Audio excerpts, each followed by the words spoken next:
You know, this revolution is filled with so many ironies, really. First you tell us that it is manly to keep your word. All right? If you are a man, you keep your word. And now all that the black people in this country are demanding, and even the black people in the whole world are demanding, is that you keep your word. You told us we were free. Well then, show us that we're free.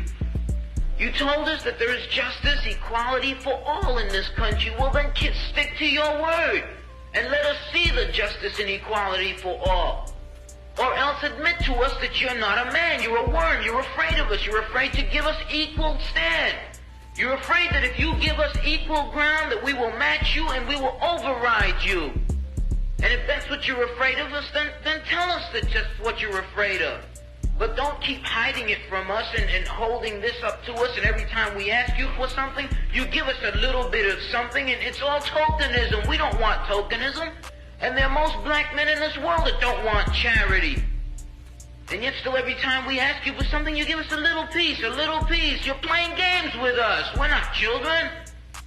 We're big men. I've seen my father have to put up with all kinds of stuff. He was a big man. He raised a family. He went down south, and he had to go around to the back door with his wife. We're not asking for anything. We're not asking for any favors. All we want is what's ours. Now, there are many black veterans who are coming back, and they're mad. They're angry.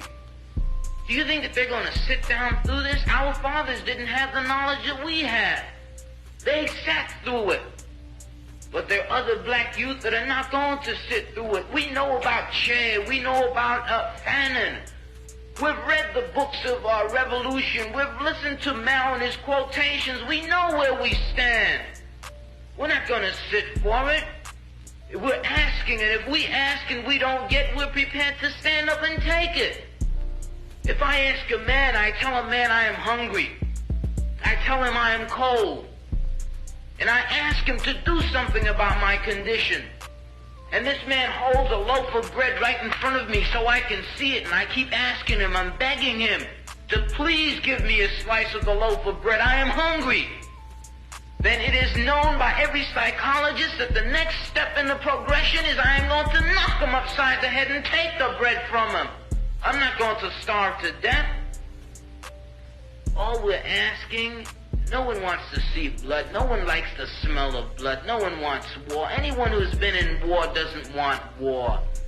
Everyone knows what it is to see the inside of a man's gut hanging out and see your friends die, see relatives die. No one wants to regress back to the state of mind where you have to think it's all for the cause, therefore my mother has to die, my wife has to die, my brothers and sisters have to die. No one wants that. But you're pushing us to it. You're leaving us no choice. We're asking, we're begging. The students up at Columbia, they ask. The brothers down south ask. The brothers in Latin America, the brothers in Africa, they're all asking. All they're doing is asking. Our fathers asked. Our grandfathers asked. The presidents of our universities, our colleges had to go to your back doors to beg that their children be given just enough money so that they could be taught something to live off. And yet still they asked and asked and asked, and you refused to give them anything. Now, we're just about out of patience. We're not going to ask anymore.